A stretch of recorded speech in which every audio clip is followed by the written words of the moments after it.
Staying at home. आजकल लगता है कि मैन और वुमेन इस इशू पर हमेशा अपोजिट साइड्स पर खड़े हैं। दोनों साइड्स सालों से एक दूसरे को कन्विंस करने की कोशिश कर रहे हैं कि तुम ही घर पर रहो, तुम ही बच्चों को संभालो।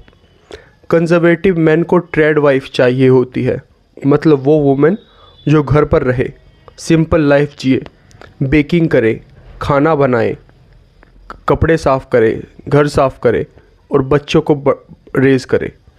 उनका कहना होता है कि ये तो वुमेन के लिए ड्रीम डील है, ना कोई कम्यूट, ना कॉर्पोरेट ग्राइंड, ना बॉस की सुननी, बस तुम और तुम्हारी लाइफ का सबसे मीनिंगफुल काम। क्या प्रॉब्लम है इसमें? दूसरी तरफ मॉडर्न वुमेन एक काउंटर नैरेटिव पुश कर रही है, स्टेइंग एट होम डैड। एक ऐसा आदमी जो घर का काम करे, क्लीन करे, इमोशनली अवेलेबल हो, कितना अट्रैक्टिव है ना। उनके अकॉर्डिंग ये टाइप का आदमी उस कोल्ड, इमोशनली अनअवेलेबल एग्जीक्यूटिव से ज़्यादा डिज़ायरेबल है जो एक्सपेक्ट करता है कि वाइफ सब कुछ हैंडल करे। तो फिर सच क्या है? जनरली लोग क्या बोलते हैं उससे ज़्यादा इम्पोर्टेंट होता है कि वो एक्चुअली करते क्या हैं।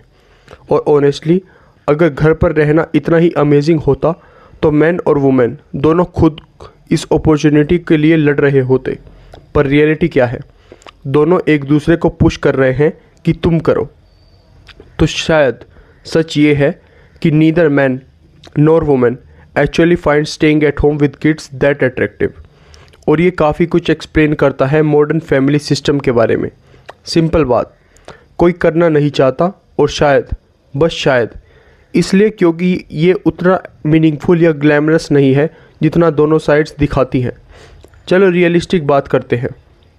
बच्चों का ख्याल रखना एक बहुत टफ जॉब है, लेकिन इसका डिफ़िकल्टी टाइप अलग है कंपेयर टू नॉर्मल जॉब।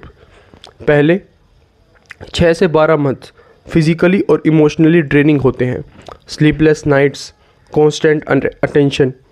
पर उस टाइम पे यूजुअली मैटरनिटी लीव होती है। तो हम उस फेज़ की बात नहीं कर रहे, हम बात कर रहे हैं उस फेज़ की जब बच्चे थोड़ा बड़ा हो जाता है और वुमेन से एक्सपेक्ट किया जाता है कि वो वापस काम करे। इस फेज़ में 2 प्रॉब्लम मेन है। First boredom, second isolation. पहले बोर्डम की बात करते हैं। हाँ, जब बेबी पीकाबू खेलते वक्त हंसता है तो वो दुनिया का सबसे प्रीशियस मोमेंट लगता है। पर सच ये है कि बच्चों के साथ इंटरेक्शन काफ़ी रेपिटेटिव होता है। Same game, same story, same song, again and again and again. ये उनके लर्निंग प्रोसेस का पार्ट है।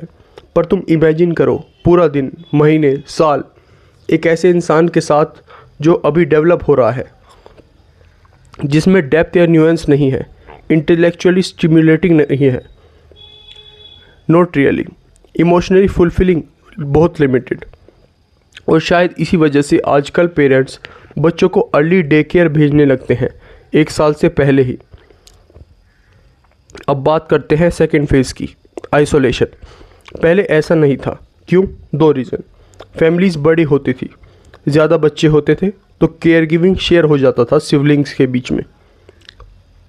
वुमेन जल्दी मदरहुड में एंटर करती थी तो वो अकेली घर पर नहीं होती थी, उनके फ्रेंड्स भी सेम फेज़ में होते थे।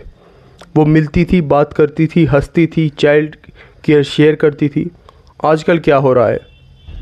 आजकल सोशल लाइफ काफ़ी हद तक वर्क प्लेस में शिफ्ट हो गई है और ये एक अंडररेटेड रीज़न है कि क्यों वुमेन घर पे रहना पसंद नहीं करती। सिर्फ पैसे की वजह से नहीं, वर्क प्लेस पे उन्हें लगता है कि वो किसी चीज़ का पार्ट है, पर्पस, आइडेंटिटी, सोशल सर्कल। घर पर सिर्फ तुम और एक टोडलर। अब एक important point, trade wife push ज़्यादा एक रिएक्शन है, एक अटेम्प्ट बैलेंस लाने का, क्योंकि पेंडुलम दूसरी साइड बहुत ज़्यादा स्विंग कर गया है। हाँ, घर पर रहना कोई पैराडाइज नहीं है, पर यह भी सच है कि हमने काफ़ी टाइम तक काम को आइडियलाइज़ किया है, जैसे वही अल्टीमेट इंडिपेंडेंस का रास्ता हो। रियलिटी चेक ये है, आज की वुमेन अपने एम्प्लॉयर्स पर उतनी ही डिपेंडेंट हैं जितनी उनकी ग्रैंड मदर्स अपने हस्बैंड पर थी। थोड़ा हार्श लगता है पर सोचो। मेरा पॉइंट सिंपल है, दोनों साइड्स के प्रोज और कॉन्स हैं। घर पर रहना मीनिंगफुल हो सकता है पर बोरिंग और आइसोलेटिंग भी। काम करना इंडिपेंडेंस देता है, पर स्ट्रेस और डिपेंडेंसी भी। फाइनल डिफरेंस किस चीज़ से आता है? तुम्हारी एक्चुअल लिव्ड एक्सपीरियंस से। बस एक रिक्वेस्ट, ये प्रिटेंड करना बंद करो कि एक साइड दूसरे पर फेवर कर रही है। अगर सच में घर पर रहना इतना अमेजिंग होता तो सब लोग वर्कफोर्स से बाहर निकलने के लिए लड़ रहे होते, ना कि उसमें रहने के लिए। तुम क्या सोचते हो? क्या ये तुम्हारी रियलिटी से मैच करता है? अगर ये किसी और को सुनना चाहिए तो उसे शेयर करो। एज ऑलवेज, सुनने के लिए धन्यवाद।